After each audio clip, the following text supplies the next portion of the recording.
नमस्कार दोस्तों, the Devti Sanskrit education में आपका स्वागत है।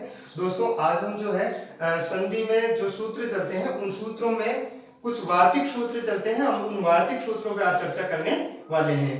तो दोस्तों, आज हमने दो वार्तिक सूत्र लिए हैं जो पररूप संधि से संबंधित हैं और उनको पररूप संधि में किस तरीके से सिद्ध किया जाता है, तो आज हम उन पे बात करने वाले हैं। दोस्तों, इस प्रकार के जो वार्तिक सूत्रों से संबंधित कई बार हम अलग संधि कर देते हैं।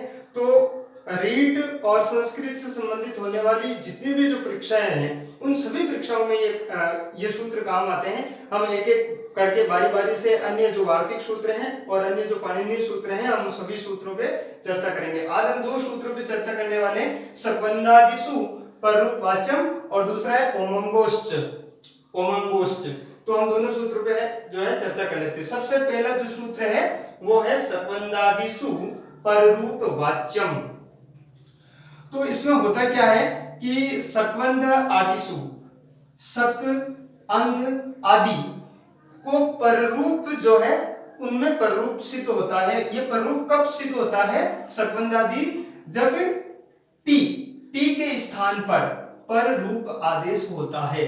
टी के स्थान पर। अब हमने इससे पहले एक सूत्र आपने भी पढ़ा होगा, हम जो है इससे पहले एक वीडियो बनाया था जिसमें जो संज्ञा विधायक सूत्र हैं उन संज्ञा विधायक सूत्रों में हमने चर्चा की थी अचो अंत्यादि टी। उस सूत्र पे हमने चर्चा की थी। हम एक बार वापस इस पे जो है चर्चा कर लेंगे अचो अंत्यादि टी पे। अचों के अंतहीन अंदर, दो अचों के अंदर उन जो वो जो द्वितीय जो अच होता है उसको टी आदेश होता है। दूसरे अच को दो स्वरों के मध्य जो व्यंजन होता है उस व्यंजन को टी आदेश होता है। तो दो स्वरों के मध्य जो भी व्यंजन होता है उस व्यंजन को टी आदेश होता है और टी के स्थान पर पररूप यहाँ पर आदेश होता है। तो हम यहाँ पर पररूप के बारे में बात करने वाले हैं। इसके कुछ बहुत महत्वपूर्ण जो उदाहरण है हम उन उदाहरणों पे चर्चा कर लेते हैं। पहला उदाहरण है सक प्लस अंधु, द्वितीय उदाहरण है कर धन अंधु, तीसरा है मनस प्लस ईशा, मनस धन ईशा, मृत धन अंड और पतत धन अंजलि।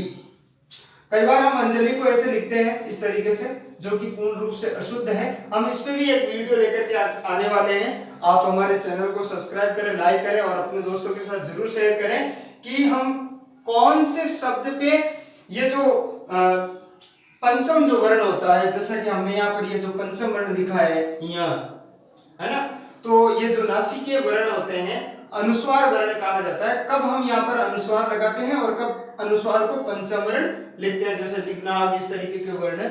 हम उसमें भी बहुत जल्द वीडियो लेकर के आने वाले हैं कि इन शब्दों को शुद्धिकरण, उन शब्दों से हम सीखेंगे कि वाक्यों को कैसे शुद्ध, शब्दों को कैसे शुद्ध लिखा जाए। आज हम इस पे बात कर लेते हैं। सक धन अंधु, कत धन अंधु, मनस धन ईशा, मृत धन अंड और पतत धन अंजलि। तो ये एक शुद्ध शब्द है, ऐसे ध्यान रखा जाए। अब होता क्या है कि यहाँ पर पररूप कैसे आदेश होगा टी के स्थान पे? हमने ये देख लिया कि दो अक्षरों के मध्य जब कोई व्यंजन हो तब उस व्यंजन को टी आदेश होता है। अब यहाँ पर सक प्लस अंधु है तो हम दो स्वर हैं, इन दो स्वरों को सक धन अंधु कैसे लिखेंगे? सक धन अंधु, और इस के में ए को मिला करके इसको पररूप आदेश हो जाएगा। तो ये हम सीधा सीधा इसको ऐसे लिख देंगे सकंधु। ये ऐसे सिद्ध होगा। कर्क धन, अब यहां पर होता क्या है कि कई बार हम ऐसा भी देख लेते हैं, ये अपवाद नहीं कह सकते लेकिन ऐसा माना जाता है कि जो जिस सूत्र में सिद्ध नहीं होता उसको हम अपवाद कहते हैं। संस्कृत में हालांकि अपवाद कुछ भी नहीं होता है। के में अ प्लस ए बराबर आ, ऐसा कह सकते हैं दीर्घ संधि में, है ना। अके सवर्ण दीर्घ सूत्र से ये सिद्ध होता है ए धन ए बराबर आ। तो यहाँ पर भी सक का ए और यहाँ पर आ गया ए, तो शतांधु ऐसा रूप सिद्ध नहीं होता है, इसको पररूप आदेश होता है दो अक्षरों के मध्य।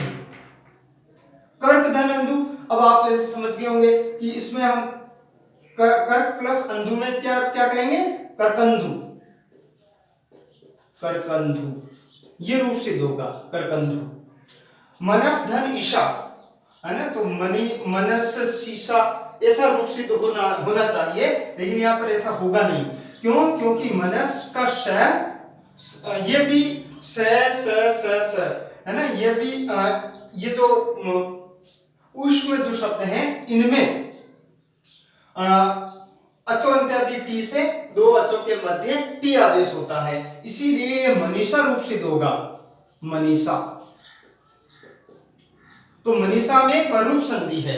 कई बार ऐसा परीक्षा में पूछा जाता है, मनीषा शब्द है के संधि भवती, मनीषा शब्द में कौन सी संधि है, तो मनीषा शब्द में पररूप संधि है।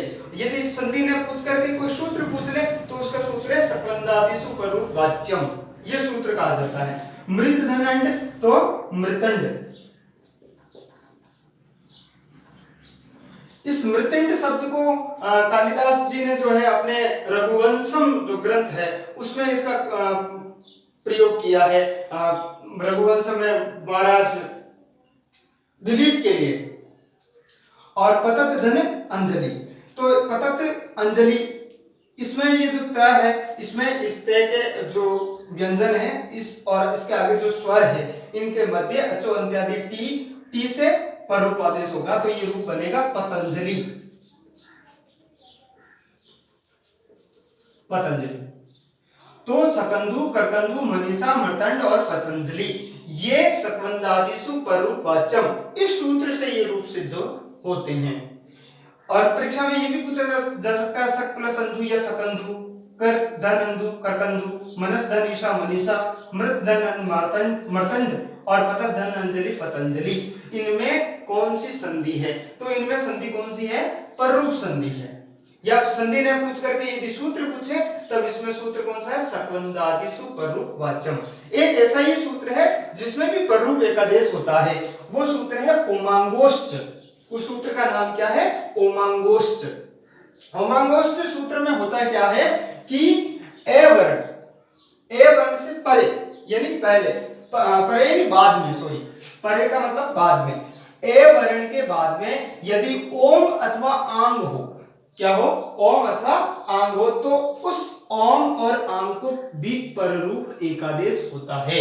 एकादेश का मतलब है उसको वो चीज आदेश होती है। अब यहाँ पर ऐसा होना चाहिए कि या तो ये कोई जो विसर्ग संधि है, विसर्ग संधि से मिलते जुलते ही सूत्र लगते हैं, लेकिन इनमें विसर्ग संधि होती नहीं, या फिर आगे ओ आ गया तो हम इसमें वृद्धि संधि या कोई अन्य संधि करके भी इसको सिद्ध कर सकते हैं, लेकिन इसमें ऐसा होता नहीं, क्योंकि वार्तिक जो है उन्होंने ये एक नया सूत्र बनाया है इसके लिए कि उसमें भी पररूप एकादेश होता है। अब इसके जैसे शिवाय प्लस ओम नमः, शिव प्लस एहि, अब यहाँ पर ए में आप ये कह सकते हैं कि यहाँ पर ए प्लस ए, तो यहाँ पर तो वृद्धि संधि होनी चाहिए, लेकिन यहाँ वृद्धि संधि होगी नहीं। वृद्धि संधि नहीं होने का कारण क्या है, क्योंकि यहाँ पर आंग है, आंग क्या है, ए, आ धन ई ये मिलकर के क्या होता है, आंग, आंग इसको आदेश होता है, इसीलिए ये आंग हो गया और ये ओम का उदाहरण हो गया, है ना। तो इसका जो रूप सिद्ध होगा वो शिवाय ओम नमः, ये रूप सिद्ध होगा। और यहां पर चूंकि ये पहले आंग का उदाहरण है, इसीलिए शिवे ही रूप सिद्ध होगा, नहीं कि यहाँ पर वृद्धि आदेश होगी, यहाँ वृद्धि आदेश नहीं होकर के पररूप एकादेश होगा। तो ये कई बार ऐसा परीक्षा में पूछ सकता है कि यहाँ पर क्या आदेश होगा, शिवे ही, इसमें कौन सी संधि है, तो इसमें संधि पररूप संधि है, और सूत्र कौन सा लगेगा, ओमांगोष्ठ, इस सूत्र से ये रूप सिद्ध होता है। और आप ऐसा भी देख सकते हैं, या फिर वो शिव प्लस एही करके और 4 ऑप्शन दे सकता है, जिसमें एक ऑप्शन ये भी दे सकता है शिव ही।